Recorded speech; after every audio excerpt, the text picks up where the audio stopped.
Non sufficit orbis, rezaba el lema de Felipe II, y es cierto que el mundo se quedó pequeño para tantas extensiones que tenía el Imperio Español en otra época.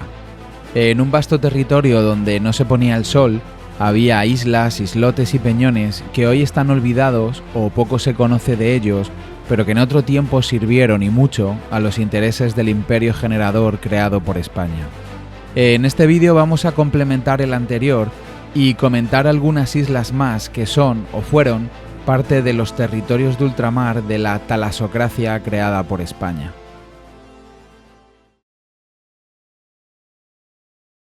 Las primeras islas sobre las que vamos a hablar son las islas Alhucemas, que están formadas por tres pequeños islotes, el de mar, el de tierra y el peñón de Alhucemas, este último nido de piratas berberiscos durante una buena parte de su historia, y que están ubicadas a pocos kilómetros de la costa africana y a 95 de Melilla.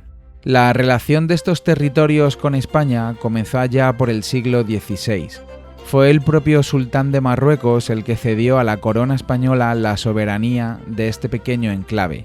En 1560, si bien su ocupación por España no tuvo lugar hasta 1673. Esta pequeña agrupación de tierra, el peñón apenas tiene 170 metros de largo por 86 de alto, fue olvidada hasta la llegada de Carlos II, mientras era regente doña Mariana de Austria, cuyos consejeros posicionaron allí una guarnición que pudiese defender la zona de los piratas berberiscos. Esta decisión se tomó para evitar que uno de los líderes tribales de la zona tomara posesión de ellas, dando valor a la posición una vez que se veía peligrar. Para evitarlo y para reforzar, aunque fuera simbólicamente, la presencia española en el norte de África, frente al inicio del colonialismo francés e inglés, una pequeña flota al mando de Andrés Dávalos tomó posesión efectiva de la isla en 1673. Después de que varios navíos españoles llegaran a la zona, se instaló en el peñón una guarnición y una prisión. Más tarde, la importancia del lugar bajó con Felipe V, quien dijo que no era posible mantener abierta la conexión con Ceuta y Melilla únicamente con el establecimiento de solo dos puntos aislados, mal provisto de embarcaciones y sin lazos seguros de unión entre sí ni con España. En los siguientes siglos, la población del peñón de Alhucemas se dedicó al comercio con la costa africana. A partir de ese punto quedó algo olvidada hasta el año 1838. Fue entonces cuando unos 300 prisioneros, todos ellos del bando carlista, se alzaron en armas contra la guarnición isabelina. La sublevación fue curiosa, pues lograron convencer a parte de los soldados que les custodiaban para que se pasaran a su bando. Se hicieron con dos buques y partieron hacia el norte de España, desde donde pretendían unirse a los combates. Al final fueron apresados. A día de hoy las tres islas pertenecen a España y por su parte la principal cuenta con múltiples recuerdos que hacen honor a su historia. El siguiente grupo de islas son las Chafarinas, que se encuentran ubicadas a 51 kilómetros al este de Melilla, frente a la costa marroquí. Concretamente, este grupo de islas está formado por la isla del Congreso, la isla de Isabel II y la isla del Rey Francisco. La primera es la más extensa al contar con 950 metros de largo y 500 de ancho. Se destacaron como un objetivo de España desde el siglo XIX. La razón fue que eran vistas como un enclave perfecto desde el que enviar expediciones de castigo hacia el norte de África, donde las posiciones españolas eran atacadas día sí y noche también por los molestos rebeldes cabileños. No obstante, hubo que esperar hasta 1847 para que nuestro país se empezara a mover de forma definitiva. Para ser más concretos, el gobierno se mostró interesado realmente cuando los franceses enviaron al almirante Mouchet para conquistarlas y así poder usarlas de base de operaciones para tomar Argelia.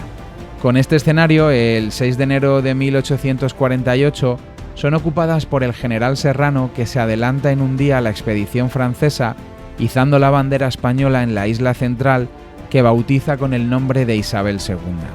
La propia reina de España asume la idea de una futura acción sobre Marruecos al señalar que es preciso tener una línea militar desde Ceuta a las Chafarinas que contenga la invasión francesa del norte de África.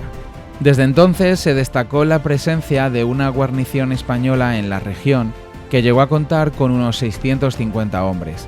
También se construyó un pueblo que en su mejor época contaba con una población de entre 1.000 y 2.000 habitantes.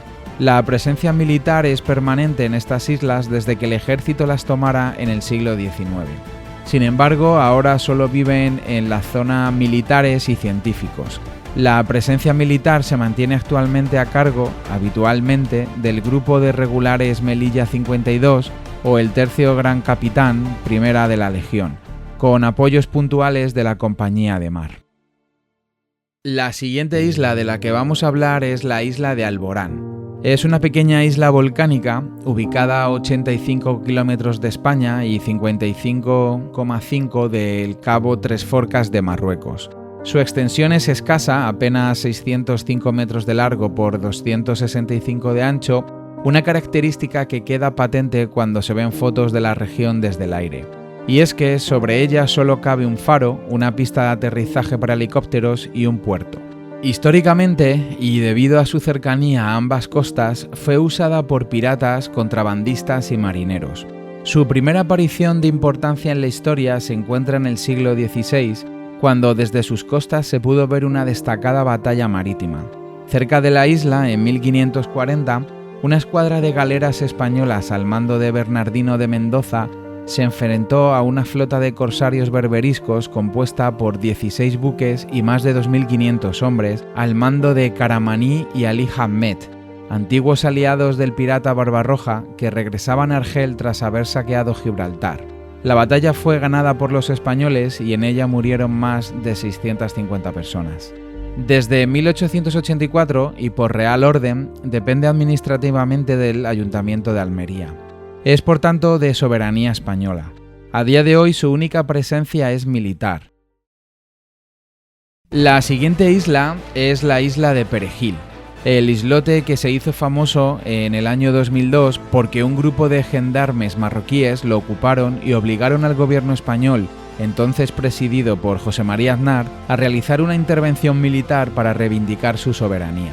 Ni en el Tratado de Fez de 1912 ni en el Tratado de Independencia de Marruecos en 1956 se menciona dicha isla, por lo que la instalación de un campamento por parte de las tropas marroquíes fue visto como una ocupación ilegal.